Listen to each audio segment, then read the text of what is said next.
नमस्कार, मैं लोकेंद्र कुमार आप सभी का एसकेएल स्टडी 82 चैनल पर हार्दिक स्वागत करता हूं, अभिनंदन करता हूं। आज की इस वीडियो में हम एलटी ग्रेड किसकी बेटा एलटी ग्रेड 2025 में जो वैकेंसी निकली हुई है उनके लिए साइंस ग्रुप जो दिया है उसमें फिजिक्स और केमिस्ट्री दो पोर्शन हैं। जो साइंस भाग है जिसमें फॉर्म पड़े हैं उसमें दो भाग हैं, एक भाग में है फिजिक्स और दूसरे भाग में है केमिस्ट्री, और दोनों ही पोर्शन से 60 नंबर को आपको देखने को मिलेगा। तो मेरे साथ इस वीडियो में बने रहें और आप इस वीडियो के माध्यम से हम संपूर्ण तैयारी की रणनीति बताएंगे, आपको सिलेबस पर चर्चा करेंगे और इसके लिए क्या क्वालिफिकेशन चाहिए। वैसे तो आप सभी लोग जानते ही हैं, इसके लिए बीएड या बीटीसी जो भी सब्जेक्ट के हिसाब से योग्यता की रिक्वायरमेंट है वो आप लोगों ने वैसे सिलेबस देख भी लिया होगा। और इस सिलेबस पर हम टॉपिक वाइज ये बताएंगे कि ये टॉपिक कौन सी क्लास से लिया गया है और इसका जो सिलेबस है वो कहाँ तक है, यानी 9 से 10, 10 से 11, 11 से 12 और उसके बाद बीएससी तक सिलेबस में टॉपिक दिए गए हैं। तो उन सभी टॉपिकों के बारे में हम जानने की कोशिश करेंगे और बताएंगे कौन सा टॉपिक किस क्लास से लिया गया है। तो देखें बेटा,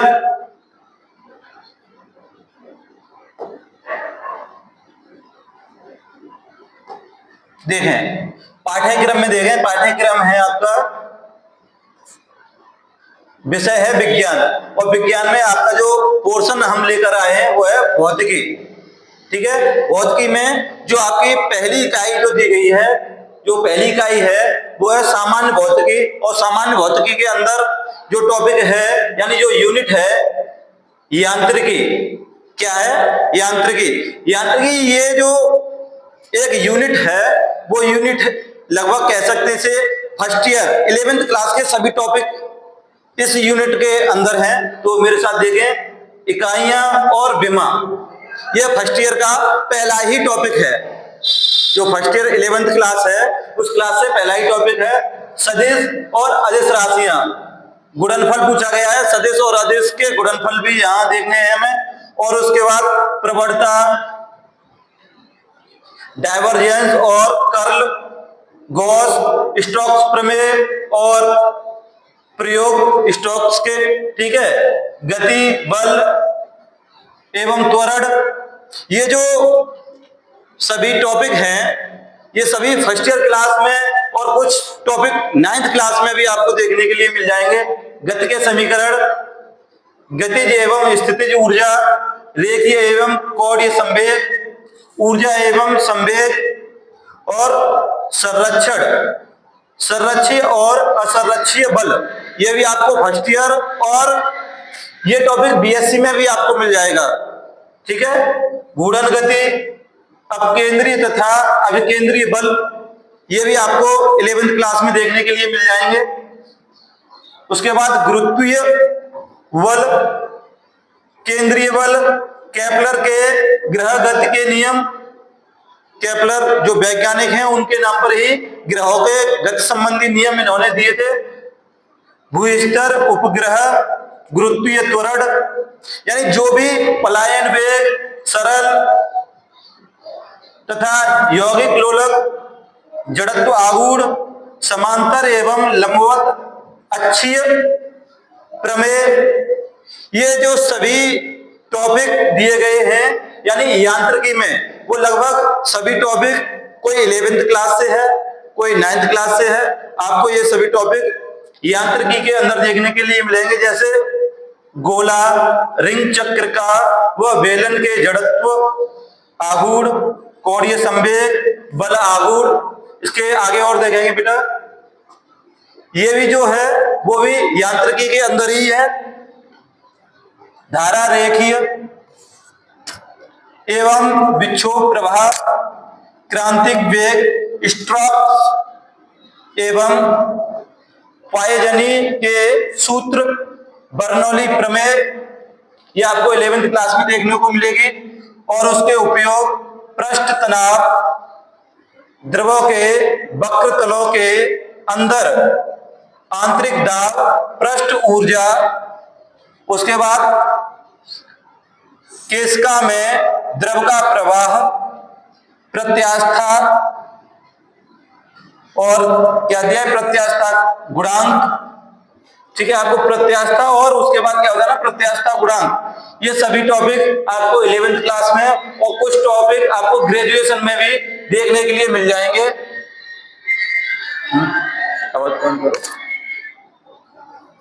उनमें आपसी संबंध, वेंडिंग, मोमेंटम, कैंटिलीवर, सापेक्षता का सिद्धांत, ये सभी टॉपिक आपको, ये वाला टॉपिक जो है ये ग्रेजुएशन में देखने के लिए मिलेंगे। लंबाई, समय तथा द्रव्यमान में परिवर्तन और द्रव्यमान ऊर्जा तुल्यता, ये जो यांत्रिकी है वो आपको 11th क्लास में कुछ टॉपिक, और कुछ टॉपिक, ज्यादा से ज्यादा टॉपिक आपको 11th क्लास में देखने के लिए मिलेंगे। और इनमें कुछ 2-4 टॉपिक जो हैं वो टॉपिक ग्रेजुएशन तक पहुंच गए हैं। ठीक है, आगे देखते हैं बेटा। इसके बाद आती है आपकी ऊष्मा यानी हीट। ऊष्मा, ये भी आपको फर्स्ट ईयर में देखने के लिए मिल जाएंगे काफी सारे टॉपिक, और कुछ कुछ टॉपिक ऐसे हैं जो ग्रेजुएशन तक पहुंचे हैं। मैं बाद में इनका रेशियो बताऊंगा कि कितना 9th क्लास से है, कितना 10th क्लास से है, कितना 11th से है और कितना 12th से है, और बचा हुआ सिलेबस जो है ग्रेजुएशन से कितना % है, वो भी हम आपको इसी वीडियो में बताएंगे। तो देखें, ऊष्मा एवं ताप की संकल्पना, विभिन्न ताप मापन पैमाने, जो भी ताप मापने के जितने पैमाने हैं उनके बारे में जानेंगे।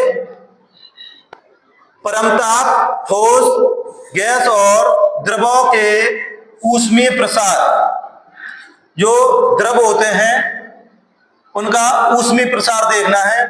सुचालक और कुचालक, सुचालक और कुचालक के बारे में आप जानते होंगे, उनके बारे में भी जानना है। वो सभी किस में आते हैं बेटा, ऊष्मा में आते हैं। ऊष्मा का विकिरण, विकिरण शब्द आपने पहले भी सुना होगा। कृष्ण का विकिरण, ब्लैक बॉडी, और रेले जीन्स तथा बीन्स का नियम, ये आपको ग्रेजुएशन में फुल टॉपिक आपको देखने के लिए मिल जाएगा। प्लांक विकिरण फार्मूला, प्लांक विकिरण फार्मूला, इसके बारे में न्यूटन का शीतलन नियम, ये भी आपको ग्रेजुएशन के अंदर देखने के लिए मिलेगा। न्यूटन का शीतलन नियम, स्टीफन का नियम, आंतरिक ऊर्जा, समतापीय और रुद्धोष्म परिवर्तन, ये भी आपको ग्रेजुएशन और 11th क्लास में, 11th क्लास में इनका शॉर्ट रूप है, मगर ग्रेजुएशन में इनका पूर्ण रूप दिया गया है। ऊष्मागतिकी का प्रथम व द्वितीय नियम, थर्मोडायनामिक्स का यानी प्रथम नियम भी पूछा गया है और सेकंड नियम पूछा गया है। तो उन दोनों नियमों के बारे में भी आपको बताना है, यानी ऊष्मागतिकी के दोनों नियमों में। और ये यहां पर होता है कार्नोट इंजन, क्या होता है, कार्नोट इंजन, ये भी ग्रेजुएशन का टॉपिक है। एंट्रोपी, मैक्सवेल के ऊष्मागतिकी संबंध, यानी क्या बताना है, मैक्सवेल के ऊष्मागतिकी संबंध। जूल थॉमसन प्रभाव, क्या पूछा गया बेटा, जूल थॉमसन प्रभाव। क्लासियन कैलेपिरान समीकरण। इसके बाद देखेंगे ये जो टॉपिक है वो है ऊष्मा के अंदर। इसके बाद नई यूनिट आ जाएगी आपके पास, तरंग एवं दोलन। क्या आ जाएगी बेटा, तरंग एवं दोलन। तो इसमें क्या क्या दिया गया है, तरंग एवं दोलन में सिलेबस में सरल आवर्त गति, सबसे पहला ही जो टॉपिक आपको यहां पर मिलेगा, सरल आवर्त गति, प्रगामी अप्रगामी तरंगें, आपको बताना होगा प्रगामी और अप्रगामी तरंगें क्या होती है। कला व समूह वेग, अवमंदित, आवर्त गति, प्रडोदित दोलन तथा अनुनाद। और पूछा गया बेटा अनुनाद तीव्रता, ठीक है, तरंगों का अध्यारोपण। उससे फिर आगे पूछा गया विस्पंदन तथा लिसाजूस आकृतियां। और लास्ट जो टॉपिक है डॉपलर प्रभाव, ये आपने सुना होगा काफी अच्छे से और आप इसके बारे में जानते भी होंगे डॉपलर प्रभाव के बारे में। उसके बाद जो नेक्स्ट यूनिट आती है आपके प्रकाश की, यानी ऑप्टिक्स, प्रकाश की, ये 11th क्लास में आपको देखने के लिए मिल जाएगी। और 12th क्लास में इसकी जो सेकंड बुक है ऑप्टिक्स से ही शुरुआत होती है। वहां पे कहां से शुरुआत होती है बेटा? 12th क्लास में ऑप्टिक्स से ही शुरुआत होती है सेकंड भाग में, ठीक है। तो इसमें है बेटा गोलीय दर्पण एवं लेंस, अपवर्तनांक, फोकस दूरियों के सूत्र, समीक्षीय निकाय, समक्षीय निकाय।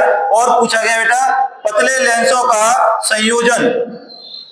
पतले लेंस जो होते हैं दो संपर्क में रखे जाते हैं उनका संयोजन पूछा गया है। नेत्र का रैम्स डन और हाइजीन्स नेत्रकाएं, लेंसों के बर्ड दोष, मानव की आंख, दृष्टि, निकट दृष्टि, व्यतिकरण,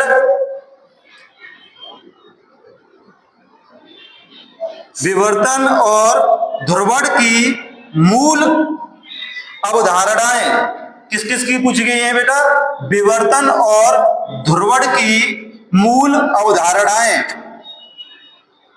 वाई प्रिज्म, कौन सा प्रिज्म पूछा गया बेटा? Y prism. न्यूटन रिंग, कौन सा? Newton ring. फेसनल फॉरन हाफर, ये नया टॉपिक है। विवर्तन, रेले का इटेरियन, विभेदन क्षमता, जॉन प्लेट, जॉन प्लेट के बारे में बताना है, तथा ग्रेटिंगों के कार्य सिद्धांत, द्वि अपवर्तन, समतल वृत्तीय अथवा दीर्घ वृत्तीय ध्रुवण, चतुर्थांश एवं अर्ध तरंग पट्टिका, लेसर की सामान्य अवधारणा, रूबी तथा हीलियम नियोन लेसर।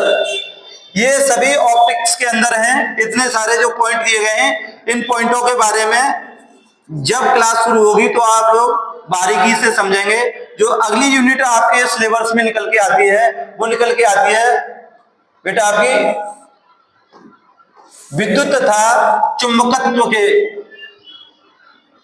विद्युत तथा चुंबकत्व से, ठीक है। तो देखेंगे इसमें क्या है बेटा? प्राथमिक व द्वितीयक सेल। सबसे पहले जो इसमें आपको टॉपिक देखने के लिए मिलेगा इस यूनिट में, वो मिलेगा आपको प्राथमिक व द्वितीयक सेल। ये आप फर्स्ट ईयर में भी पढ़ चुके हैं और आपको 12th क्लास में भी देखने के लिए मिलेंगे और ग्रेजुएशन में भी देखने के लिए मिलेंगे। बस इनका रूप छोटे से बड़ा कर दिया गया है। जैसे जैसे आपकी क्लास बढ़ेगी वैसा वैसा इनका रूप बड़ा कर दिया गया है। तो उससे आगे और देखेंगे बेटा आंतरिक प्रतिरोध, विद्युत वाहक बल, ठीक है, प्रतिरोध एवं धारित्रों, यहां पर संधारित्रों के संयोजन होगा या धारित्रों के भी हो सकता है, संधारित्रों के संयोजन होगा के नियम, धारा, अनुगमन वेग तथा चालकता। और उसके बाद अगला जो पॉइंट मिलेगा गैल्वेनोमीटर, अमीटर एवं वोल्टमीटर के बारे में भी बताना है आपको, ठीक है। व्हीटस्टोन ब्रिज यानी व्हीटस्टोन सेतु भी कह सकते हैं, ठीक है, ये बताना है और इसके प्रयोग बताने हैं। बायो-सेवर्ट नियम बताना है आपको, बायो-सेवर्ट नियम बताना है। एम्पियर का परिपथीय नियम, ये टॉपिक आपको 12th क्लास में देखने के लिए मिल जाएंगे, ठीक है। अन्योन प्रेरण प्रत्यावर्ती धारा, श्रेणी तथा समांतर, श्रेणी और समांतर में आपको बताना है एलसीआर परिपथ, एलसीआर परिपथ का श्रेणी और समांतर बताना है, ठीक है। प्रति अनुलोह चुंबकत्व की प्रारंभिक जानकारी और आगे बताना है आपको विद्युत चुंबकीय मैक्सवेल समीकरण और उससे आगे है आपका बेटा विस्थापन धारा, विद्युत चुंबकीय तरंगे और देखेंगे आगे क्या है सिलेबस के आधुनिक भौतिकी यानी मॉडर्न फिजिक्स। जो आधुनिक भौतिकी है उसके बारे में देखें क्या क्या दिया गया है। और आपका पहला टॉपिक क्या है, पहला टॉपिक है आपका परमाणु की संरचना। इस आधुनिक भौतिकी में आपको पहला ही टॉपिक देखने के लिए मिलेगा परमाणु की संरचना और जो अगला टॉपिक मिलेगा परमाणु के वेक्टर तथा बोहर मॉडल, पाउली का अपवर्जन सिद्धांत, ठीक है। उससे अगला टॉपिक मिलेगा आपको प्रकाशीय और एक्सरे स्पेक्ट्रा। उसके बाद अगला टॉपिक मिलेगा आपको प्रकाश विद्युत प्रभाव, क्या मिलेगा, प्रकाश विद्युत प्रभाव, क्राफ्टन प्रभाव, जीमान पास्टन ब्रेक तथा रमन प्रभाव। ये आपको मिलेगा देखने के लिए ग्रेजुएशन में, रमन प्रभाव और ये यहां से क्राफ्टन प्रभाव से और रमन प्रभाव तक ये आपको देखने के लिए मिल जाएंगे टॉपिक ग्रेजुएशन के अंदर और वो भी फर्स्ट ईयर के अंदर, ठीक है, ग्रेजुएशन में फर्स्ट ईयर के अंदर। डी ब्रॉगली तरंग, अनिश्चितता का सिद्धांत, यानी ये अनिश्चितता का सिद्धांत होता है वो होता है हाइजेनबर्ग का अनिश्चितता सिद्धांत। ये भी आपको ग्रेजुएशन में देखने के लिए मिल जाएगा और 11th क्लास में भी थोड़ा है। श्रोडिंगर समीकरण, ये भी आपका बीएससी से सिलेबस, बीएससी के सिलेबस से है श्रोडिंगर समीकरण। रेडियो धर्मिता, धातु अर्धचालक और कुचालक, पीएन संधि, जीनर डायोड, जेनर डायोड होता है, ट्रांजिस्टर तथा इनके उपयोग बताने हैं। तार्किक द्वार, सत्य सारणी, यानी सत्य सारणी नहीं होगा, यहां होगा सत्यता सारणी। बूलियन व्यंजक गणितीय रूप में देना है इनका, ठीक है। और देखते हैं बेटा अभी आगे, ये आधुनिक भौतिकी के अंदर इतना है। और अब आपको जो जानना है, आपको फॉर्म भरने से पहले आपकी एज लिमिट क्या होनी चाहिए उसके बारे में दिया गया है यहाँ पर, यानी आयु सीमा। अभ्यर्थी को 1 जुलाई 2025 को 21 वर्ष की आयु अवश्य पूरी करनी चाहिए, ठीक है बेटा। और उन्हें 40 वर्ष से अधिक आयु का नहीं होना चाहिए, अर्थात उनका जन्म, जो भी अभ्यर्थी इस एलटी ग्रेड की भर्ती के लिए फॉर्म अप्लाई करेंगे उन्हें इन चीजों का विशेष ध्यान रखना है। उनका जन्म 2 जुलाई 1985 से पूर्व तथा 1 जुलाई 2004 के बाद का नहीं होना चाहिए। दिव्यांगजन हेतु अधिकतम आयु सीमा 55 वर्ष, यानी लगभग 15 वर्ष का जो गैप यानी अंतर है वो एक्स्ट्रा छूट मिलेगी जो भी दिव्यांगजन यानी विकलांग सर्टिफिकेट जिसके पास होगा। ठीक है, अर्थात अभ्यर्थी का जन्म 2 जुलाई 1970 के पूर्व का नहीं होना चाहिए। वैसे और ये काफी सारी डिटेल दी गई है और देखते हैं। इसमें जो भी अभ्यर्थी हैं उनका जन्म कितना होना चाहिए, 2 जुलाई 1985 से पूर्व का तथा 1 जुलाई 2004 के बाद का नहीं होना चाहिए। आप एलटी ग्रेड के लिए एलिजिबल होंगे, चाहे आपके लिए आपके पास बीएड हो या बीटीसी हो, वो आप पर सब्जेक्ट के अकॉर्डिंग आप कर सकते हैं, उसमें कोई दिक्कत नहीं है। यहाँ पर जो एक पोर्शन है वो आपको साइंस ग्रुप यानी बीएड वालों पर देखने के लिए मिलेगा और इसमें साइंस ग्रुप में वही बच्चे फॉर्म डाल पाएंगे जो फिजिक्स और केमिस्ट्री कंबाइंड होगा, जिन पर ग्रेजुएशन के लास्ट ईयर में फिजिक्स और केमिस्ट्री होगा, वही एलटी ग्रेड साइंस के लिए एलिजिबल रहेंगे। तो बेटा अगले दिन से आपको हमारे चैनल पर डेली पॉइंट टू पॉइंट यानी मैं बता देता हूं, जैसे जो भी सिलेबस रहेगा आपका सिलेबस से, जैसे मान लें इकाइयां और विमा, जैसे पहला टॉपिक दिया है यांत्रिकी में इकाइयां और विमा, तो आपको पहले ही क्लास से पहले इकाइयों के बारे में बताया जाएगा, फिर विमाओं के बारे में बताया जाएगा। ऐसे ही सदिश और अदिश राशियां, यानी एक एक दिन में हम एक एक लेक्चर में एक एक टॉपिक को कवर करेंगे। एक लेक्चर के अंदर एक टॉपिक क्लियर कराया जाएगा आपका, चाहे वो वीडियो 1 घंटे की हो, चाहे 2 घंटे की हो, चाहे वो 10 मिनट की हो। अगर हमको इकाइयों के बारे में बताना है तो एक वीडियो में बताएंगे, विमाओं के बारे में बताना है तो वो एक वीडियो में बताएंगे, सदिश और अदिश राशि हमें कवर करनी है तो एक वीडियो में करेंगे।